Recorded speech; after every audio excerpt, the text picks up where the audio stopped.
Well, you changed it. We focused upon it and you caught up. Thank you. That's how it works. People say, well, Abraham, I've been following you. And we say, we're following you. We're following you. You're launching the rockets. We're following the rockets. And then we stand there where you pointed us to be, and we hold the light for you to find. And when you do, acknowledge that that's what happened. I created this. I lined up with this. I'm living this. Thank you so much for that, because I'm getting good at this. Yeah. Yeah. And when things don't happen the way I expect them, I start to say, wait a minute. They always happen the way you expect them.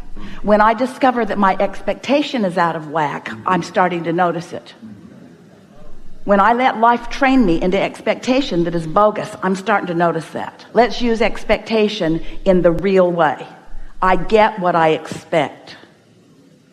It's never other than that. I expected to get called up here today. Yeah, obviously. It's easier for you the second and third and fourth time. The audience hates you for it because it feels like injustice. So when positive things happen which induce positive expectation, that's why things, the better they get, the better they get, the better they get, the better they get. It's also why the worse they get, the worse they get, the worse they get, the worse they get. So what we're asking you to do is to expect outside of what's happening. It's easy to get called on and then expect it again. The hard thing is to not ever have been called on and then get called on. The hard thing to do is to expect around the reality that has your attention. And that's what we talk about all day, every day, isn't it? Find a way to care so much about the way you feel that you're not willing to think a thought that doesn't feel good, even if it makes the most sense. I've never had any money. Nobody I know has ever had any money. My family's never had any money. Therefore, I don't expect to have any money. Well, that's not helpful. That's not helpful. It's going to turn out the way you expect it to be. So you've been taking this in. Of course. So what is it you want to talk about here and now? What's new for you? I want to get better at the fine-tuning of my desire, my expectation, and all of that. I have started to realize that I can manifest things almost instantaneously with just giving it a passing thought. Oh, I'd like to have that. On things that you haven't practiced otherwise. If it's a new thing that you don't have an expectation about, the universe will deliver it to you nearly immediately because there's no push and pull going on in you. But if it's something that you've wanted for a while, so you've got some expectations that are pushing it away while your words are trying to pull it to you, that's what you want to be aware of. And your emotions are what tells you about that. So here's our encouragement. Stay off those subjects. Don't try to teach yourself on the subjects that are difficult. Teach yourself on the subjects that are not difficult, which means choose new subjects. Choose new subjects. Universe, today I would like to see evidence of happy people. Universe, today I would like to see evidence that you know what I've been thinking about. Universe, today I would like to see obvious motion forward for me on something where I haven't been moving forward on before. Universe, today show me progress about something. Now, you see, the way the question is pointed, it's so vague you're not blocking it. You're general enough that you're not blocking it. But when the universe shows you this and this and this and this and this and this and this and this and this, you'll remember. In other words, the way your expectations change is when you ask for something that you really don't quite believe, but your ask is clear enough and you're not believing is foggy enough that the universe can give it to you. That's how you bridge your expectations. And after a little while, you'll begin to feel invincible. Absolutely invincible. You can change the weather. You can rendezvous with everything that you want. There's nothing outside of your ability to modify it in the direction of your desire. I have to tell you that my whole life, particularly when I was a child, I knew that this was a thing. I knew that this was a thing. When I would see movies like Harry Potter or things with magicians or things like that, I knew that there was something to that. I knew that there was something to, I can create from my mind. And people would say, that's ridiculous, or what are you doing? Why aren't you calling that person? Why aren't you putting more action in that? I knew somehow that sometimes that would be counterproductive. I knew that I could create a situation through my focus in my mind. And so I'm so grateful to finally have manifested you into my life to show me that that is in fact true. I had given up on a lot of things coming in my life. And by the way, I'm an actor too. It seems to be a theme today. But that was such a huge thing for me that there was a block there. And I have to say, since I found you last year, things have really started to change, particularly in the last 6 months. I now sorry.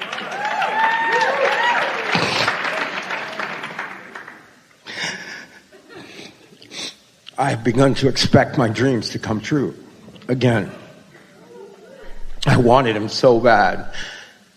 But I realized that wanting them so bad almost made them out of reach. So now when I think about my desire to get a role or be on a show or whatever, I try to, and you'll tell me if this is correct or not, I try to bring that down to something that is closer to something that I manifest like that.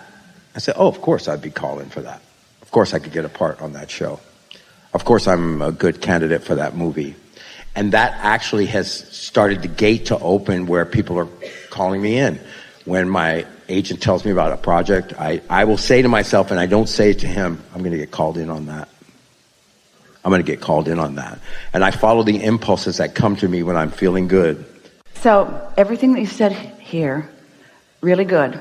There's one tiny little bit of fine-tuning that we want to give you. And everyone's right here close with you, and so they're going to benefit from this too. When you caught your breath there for a moment, it was an indication that you had stronger desire than you did belief, just for a moment. And that's why it felt the way that it did. It amplified desire. And then the words that followed that experience, where you kind of choked up for a moment, were, I've wanted this so bad for so long. We just want to point something out that we pointed out about Esther's experience earlier. You're really going to like this. You're still doing, and so many people do it, you're wanting to influence or evoke from the universe, from the emotion of painful need than from joyful desire. And it worked with your mother. If you need a little, oh man, she's going to be right there. Humans sort of train you that way, to be just needy enough. But there's a power that's greater than that you want to practice. You want to come from love, not need. From love, not need. From love, not pain. From knowing, not guessing. From knowing, not hoping.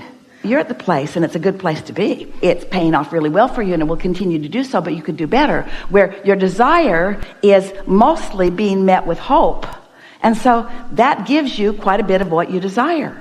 But when your desire is met with knowing, when your desire is met with love, when you're not trying to motivate normal people, but instead are only dealing with your own push-pull vibration. You see, it's when you think you're going to inspire another. Esther was doing that with her contractor. If he just understands that they are putting me in an inconvenient position and that I'm really too busy for this, maybe they'll hustle a little bit more and they'll get some stuff done. Nope, it slowed it down. Not because they wanted to slow it down. They weren't deliberately punishing her. The universe is not deliberately or indeliberately punishing her. It's that you can't get there from there. So it's from your pure desire and expectation that it be satisfied. But you see, you don't want to appear to be that arrogant. Because when you're sure of yourself, lots of other humans who aren't sure of themselves are offended by your sureness. That's why when you hear the stories from the actors, they are so ready to tell you about their struggle. Because they want you to give them permission to have received the benefit of their struggle. If I can present my struggle to you in an efficient enough way, you won't be mad at me for this now success. And a lot of you are doing that in a lot of ways because you're humaning. And because you're banking upon what other humans are doing, because they seem like they're the ones that are casting and calling, and it feels like they hold all the cards, but they don't hold any cards. You hold all the cards in your calling and refusing, in your push-pull. You hold all the cards. And you just caught yourself in that little holding something back that you really wanted. It was like wanting to evoke just a tiny little bit of sympathy from the universe, who will then shine a light on you more kindly. You kind of get what we're talking about? When the universe can't change the kindliness of the light that is shining because it couldn't be a more kindly light. The universe couldn't want more for you or believe more in you. Your inner being, which is what you're wanting to sync up with. Think of your inner being as your true agent, as your true employer, as your true holder of all the cards and all the goodies. Your inner being holds it all, and know you've got the part. You've got the part. It's a slam dunk. It's a done deal. Your inner being says yes, yes, yes, yes, yes, yes, yes, yes, yes. So who is it that you're pleading with? Those who hold no power. And in pleading with those who hold no power, you hold yourself in an expectation where you don't let in the power that your inner being's already laid out for you. It's the best we've ever said that. I get that. And that, what you saw a few minutes ago, is from me practicing that. You know, the more I would feel about something, I felt like the closer I was bringing it to me. But because of your teaching, it's like what I was talking about earlier, trying to bring that down to where it feels like the next logical Jerry said, step. and this is wisdom, put your basket out there far enough that when you hit it, you're thrilled by it, but not so far you don't believe it. So that's some of what you're talking about. Yeah, but and I have to let go of that feeling being a feeling of creation, because that's not the feeling of what do you creation. mean? That feeling of like we're almost about to cry, you get emotional, I want this so much.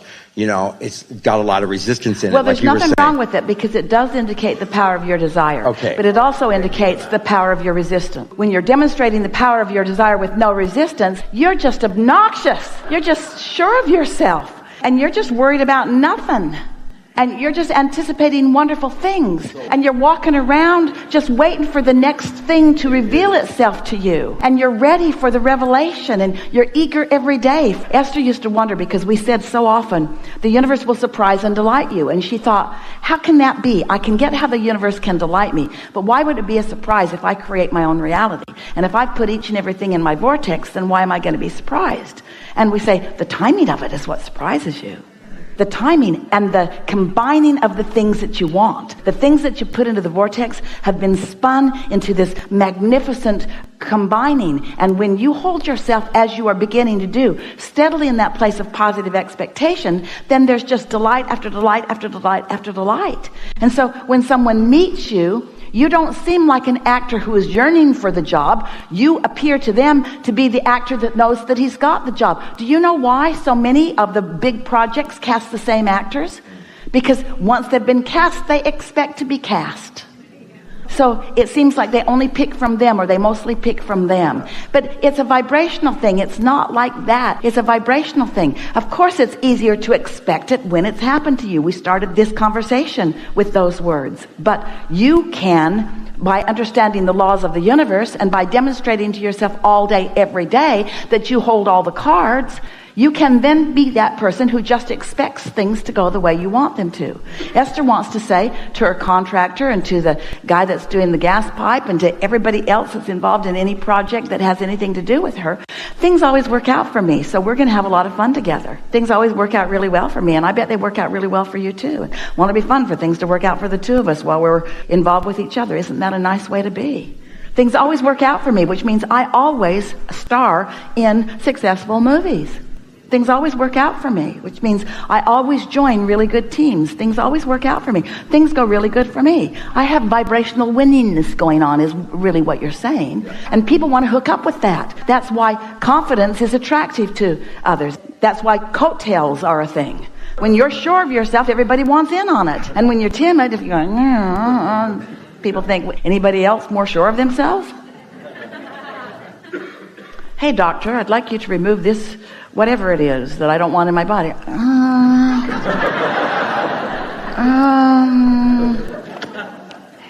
I might move on to someone more confident. Good enough? Yes. Really good. Thank you so much.